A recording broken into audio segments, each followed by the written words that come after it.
back for right now? Yeah, I mean, I know some friends of mine who think that it's corny, but I love schedule release day. I always have since the very first year I was in the league, back when the Buccaneers were wearing these creamsicle uniforms. And I know it's 16 games. You already know your opponents.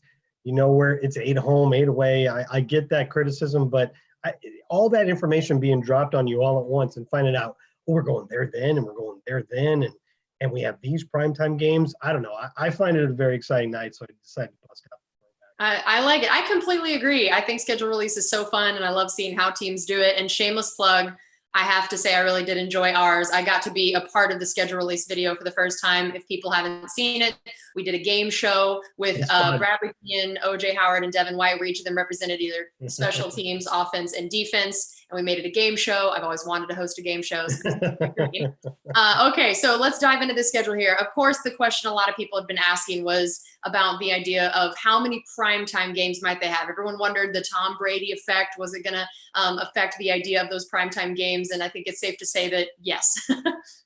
Yeah, I mean, I think the hope, the dream was that you hit the maximum. The maximum number of games you're allowed by NFL guidelines is 5 primetime games. And the Bucs got 5 primetime games. And Casey, that's never happened in team history before. Even when the Bucs were defending champions in 2003, they had 4 primetime games. I mean, 2 Mondays, 2 Sundays, and a Thursday. There's a stretch from week 5 to week 12 where the Buccaneers are playing 5 games at night and 2 more in that late afternoon window, the 4:25 games. I think one of them's against Green Bay, Aaron Rodgers and Tom Brady.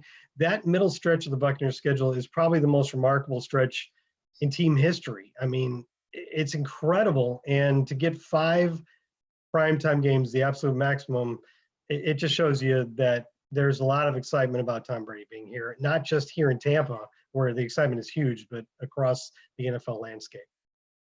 And something I know that, we've known who the opponents would be for a while. It was just mainly about the win it was going to be. But something we've been excited about for a while is the idea of that first year of there being a team in Vegas and the Buccaneers heading there. Yeah, and hopefully we get to go there. I know with the current situation, you never know if the stadium construction is going to be done. But if the Bucs get to go to Vegas, it'll be their first time there, their first time in a new state. And that game's against John Gruden and the Raiders. That would be the same John Gruden who coached the Buccaneers to the Super Bowl victory over the Raiders in 2002. What a great way to help usher in football into a new state, Nevada, and new city, Las Vegas. I'm very excited about the possibility of going there.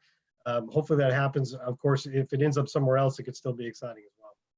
Yeah, and you brought up Aaron Rodgers, but overall, I think that one of the themes, it seems like, of this schedule is just quarterback matchups in general. We talked about the Tom Brady effect, and so everyone's going to be looking at Tom Brady versus whoever it is, and there are some names on that schedule. They didn't wait long. The NFL, I got to believe the NFL looked at the possibility of Tom Brady and Drew Brees now as division foes and said, okay, that's week 1. We're not waiting on that one. Those are the 2 all-time leaders in passing yards and passing touchdowns. And depending upon how long each of them decides to play, who knows who's going to end up on top. And when they do, that record may stand forever, or certainly stand for a long time. I mean, the longevity that both of those guys have had to put up the numbers that they have year after year, putting up huge numbers. And now to have them on the same stage, it's a great way to start the season. But then, yes, you have the Bucs against I have to look at my schedule because I can't remember everything. But Aaron Rodgers and Drew Brees in week 6. You have 2 Matt Ryan matchups in the last 3 weeks of the season. I mean, the quarterback matchups are crazy this year. I feel like I'm forgetting one of them, aren't I? There's a big Patrick Mahomes. Kansas City. Now, we talked about that incredible stretch of 5 primetime games in 7 weeks, and then you think, the schedule comes down a little bit. Well, the game after that is Kansas City here, the defending Super Bowl champs, Patrick Mahomes, an incredible young star against Tom Brady, who's been doing it for 2 decades. I think that's one of the biggest games on the entire schedule, personally. I completely agree. NFL schedule. Yes, yeah, I completely agree. I think that's going to be such an exciting game to watch in general. And the bye week is always something that's so interesting that I think my entire time of being at the Buccaneers, I want to say our bye week has been in October every single year. And all of a sudden now I was like scrolling down going bye week, but whoa, where did it go? It's way back there in the schedule. And I wanted to hear your thoughts on what that could mean for the team, positive, negative, and just overall. Well, the bye week is in week 13, and that's the latest it could possibly be. So we keep talking about things that are the optimum, the most you can get primetime games, the latest bye week you could possibly get. The schedule is incredible. And maybe we deserved it after last year with that stretch where, the Buccaneers didn't have a home game from week 2 to what was it, 9? It was insane. Yeah, I think it was 7 weeks, including the bye week away. Yeah. And the away game that was technically a home game in London. The Buccaneers have not had a bye week this late since the very first bye week in 1990, which was in week 14. And other than that, you're right. Most of them have been in September or October. The Buccaneers actually were scheduled to have a week 11 bye week in 2017. Now, you were here then.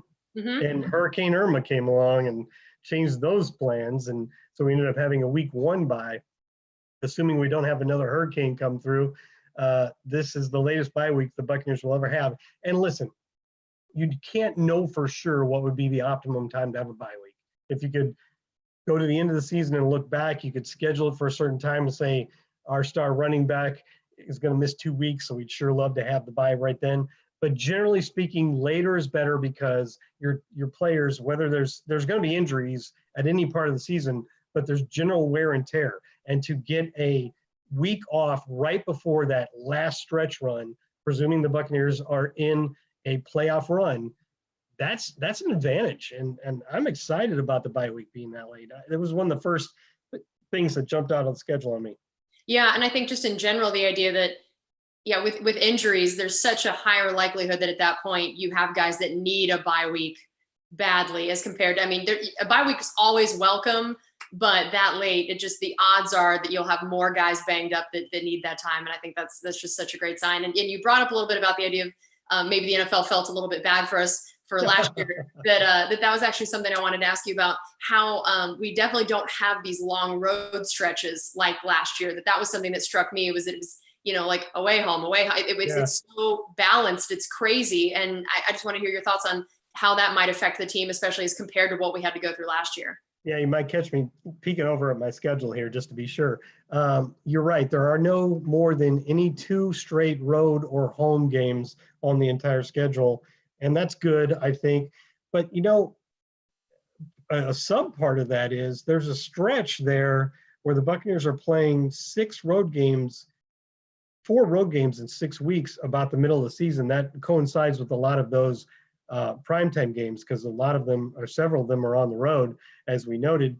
But what that does for you is that it means at the end of the season, the Buccaneers' last 7 weeks include 4 home games, a bye week, and just 2 road games. And one of those road games is at Atlanta, which is about the easiest trip that we get every year. So the other one's at Detroit. So the schedule, if you're in the hunt, and obviously the Buccaneers are all in, they think they are going to have a playoff caliber team this year. If the Buccaneers are in the hunt in the second half of the season, having a final 7-game stretch with 4 home games and a bye week, that seems like a big advantage to me. It's not like they're easy opponents. You got the Rams coming in, you got the Chiefs coming in, you got the Vikings. I think the Vikings are a fantastic team this year. You got a lot of really tough opponents, but at least you have some home field advantage. And if we get to play in front of packed crowds, that could be a real home field advantage. For sure. And you mentioned Atlanta there, and I noticed how interesting it was that we're going to play them 2 out of the last 3 weeks. I thought that was kind of interesting. I feel like we'll just stay there, play back to back. Why not? Just a little double header. But for overall, looking at the division games and how they're spaced out when we play at home versus away, overall, do you feel like there's any sort of particular advantage or disadvantage to where the division games are laid out?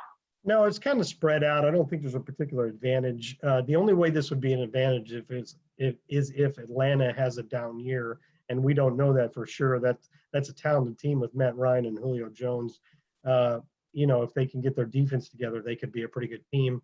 They were down a little bit last year. So if Atlanta is not able to pull out of it, then having 2 or 3 at home, or 2 or 3 of the last 3 games against Atlanta could be advantage. But otherwise, they're kind of spread out. Actually, it's weird. This is the first time since 2008 that the Buccaneers are starting a season with 2 straight games against NFC South opponents. They're at New Orleans and then at home against Carolina.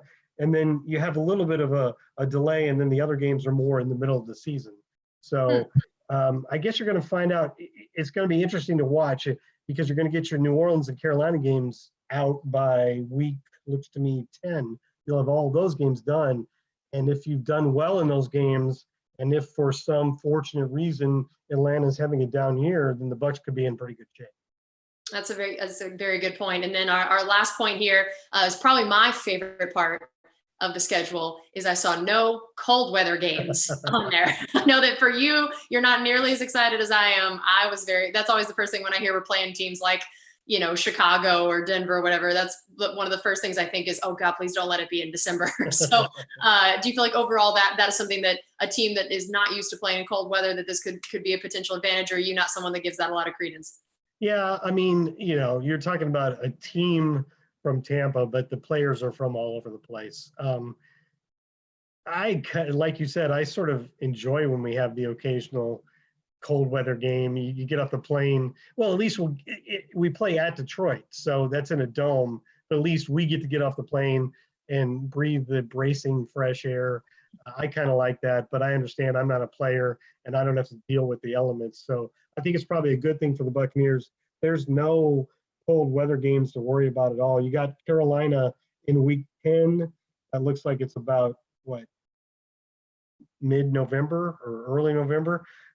That's about it. You got Atlanta and Detroit are your last 2 road games in the final 7 weeks, and they're both in a dome. You get Denver in September, which I'm looking forward to. I do agree that I'd rather go to Denver in September than December.